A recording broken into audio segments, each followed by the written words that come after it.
যিজন মানুহে আজি শাসন কৰি আছে তেওঁতো এক হিটলাৰী শাসন চলাইছে, যি হিটলাৰী শাসনে কাকোৱে শান্তিত থাকিব দিয়া নাই। আজি আমাৰ যিজন চিফ মিনিষ্টাৰ হৈছে তেওঁ কংগ্ৰেছত 15 বছৰ কাল খালে আৰু 15 বছৰ তেওঁ মন্ত্ৰী হৈ থাকিলে, আকৌ ইয়াতো আহি খালে, আকৌ ইয়াতো চিফ মিনিষ্টাৰ পৰ্যন্ত পালেহি। আমিতো চব কৰিও ইয়াত একো নাপালোঁ। সকলোৱে ভয় সংশয়ৰ মাজত জীৱন কটাব লগা হৈছে। বিজেপিয়ে চৰকাৰ বনাবলৈ সক্ষম হৈছিল আৰু আজি অধপতনৰ দিশতো গৈ আছে। বিজেপিয়ে আজি অসমীয়া জাতিটোকে শেষ কৰি দিলে। কোনো এটা জাতি জনগোষ্ঠীৰ ৰাতিয়ে কোনো এটা সমষ্টিত আজি অধিকাৰ নাইকিয়া কৰি দিলে। যিসকল দলিত পিছপৰা মানুহক তেওঁলোকে এটা ঘৃণাৰ চকুৰে চায় আৰু তেওঁলোকক ভাবে যে তেওঁলোকৰ ভৰিৰ তলত থাকিব লাগিব। কোনপিনৰ পৰা তেওঁলোকে অসম আৰু অসমীয়াৰ সুৰক্ষাৰ কথা চিন্তা কৰিছে। গতিকে এইচব মিছা কথা, গতিকে এইচবৰ ওপৰত আমাৰ বিশ্বাস নাই। বিজেপিয়ে যি হিন্দুত্ববাদ কৰিছিল মই তাক বিশ্বাস কৰিছিলোঁ, কিন্তু সেইটোতো হিন্দুত্ববাদ নহয়, কিয়নো বিজেপিয়ে আজি অসমীয়া জাতিটোকে শেষ কৰি দিলে। কোনো এটা জাতি জনগোষ্ঠীৰ ৰাতিয়ে কোনো এটা সমষ্টিত আজি অধিকাৰ নাইকিয়া কৰি দিলে।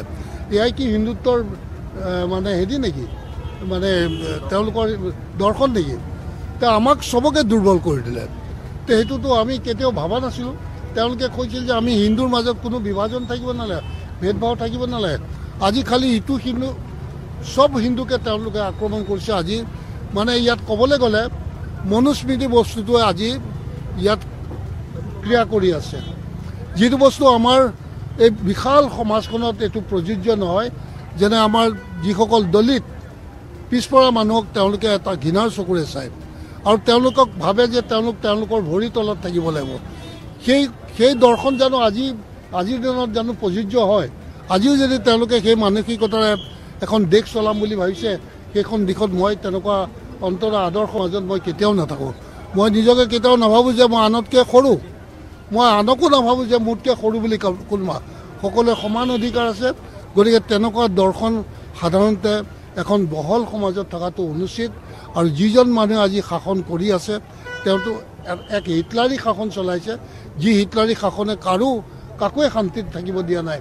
সকলোৱে ভয় সংশয়ৰ মাজত জীৱন কটাব লগা হৈছে। গতিকে ৰাইজে আজি মই ভাবোঁ ৰাইজে এটা বিকল্প বিচাৰিছে বিজেপি। আৰু অকল সেয়াই নহয়, আজি আৰ্থিক দিশতো ইমান শোষণ কৰিছে। ৰাইজে সকলো সময়তে যিকোনো সময়তে টেক্সেই দি থাকিব লগা হৈছে আৰু ৰাইজৰ কঁকাল ভাঙি গৈছে। ৰাইজৰ হাতত পইচাৰ কোনো আমদানি নাই। স্থানীয় ল'ৰা ছোৱালীয়ে কোনো স্থানীয়ভাৱে ব্যৱসায় বাণিজ্য কৰাৰ সুযোগ নোপোৱা হ'ল। চব ডাঙৰ ডাঙৰ প্ৰজেক্ট কৰি পেলাই বাহিৰৰ মানুহক দি পেলাই আজি সম্পূৰ্ণ অৰ্থনীতিটো বাহিৰৰ মানুহৰ হাতত তুলি দিছে আৰু বাহিৰৰ মানুহক আমন্ত্ৰণ কৰি অসমৰ ভূমিখণ্ড তেওঁলোকৰ মাজত বিতৰণ কৰিছে, যিটোৱে আমাৰ বহুত ডাঙৰ ক্ষতি কৰিব। সেইকাৰণে মই ভাবিছোঁ যে ৰাষ্ট্ৰীয় দলৰ চৰকাৰ হোৱাৰ কাৰণে সেইখিনি কৰিবলৈ সুযোগ পাইছে। যদি এইটো আঞ্চলিক দলৰ চৰকাৰ হ'লহেঁতেন তেতিয়া তেনে কাম কৰিবলৈ তেওঁলোকে সুযোগ নাপালেহেঁতেন।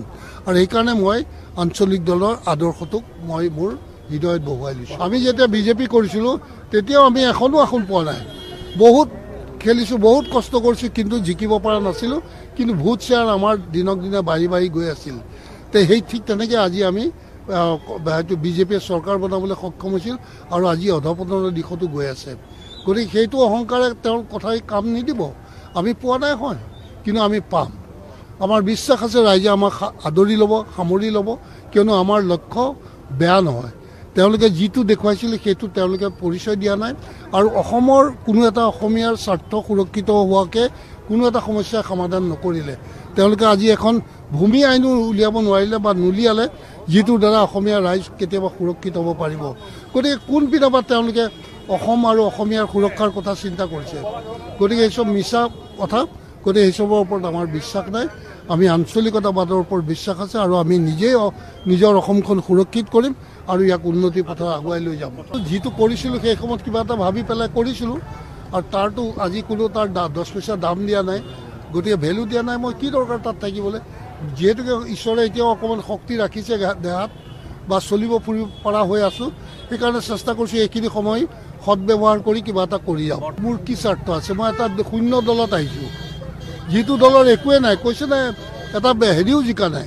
তো মোৰ ইয়াত কি স্বাৰ্থ পূৰণ হ'ব? আৰু মই কৈছে মই বহুত পালোঁ, কি পালোঁ? মোতকৈতো বহুত বেছি পোৱা মানুহ তাত আছে। তেওঁলোকৰ কথা কিয় নকয়?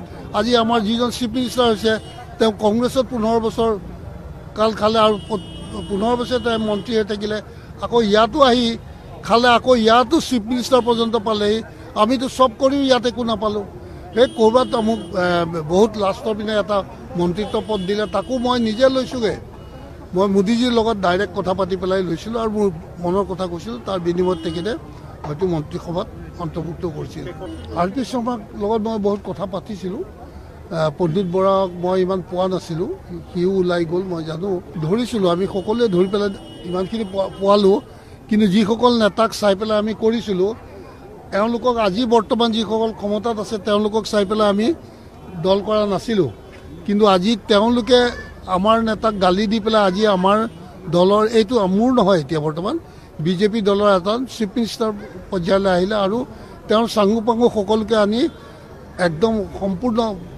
ক্ষমতা প্ৰদান কৰি পেলাই আজি তেওঁলোকে আগবাঢ়ি গৈছে আৰু আমাৰ সকলোবিলাক দলীয় কাৰ্যকৰ্তা সাধাৰণ কাৰ্যকৰ্তা সব আজি অৱহেলিত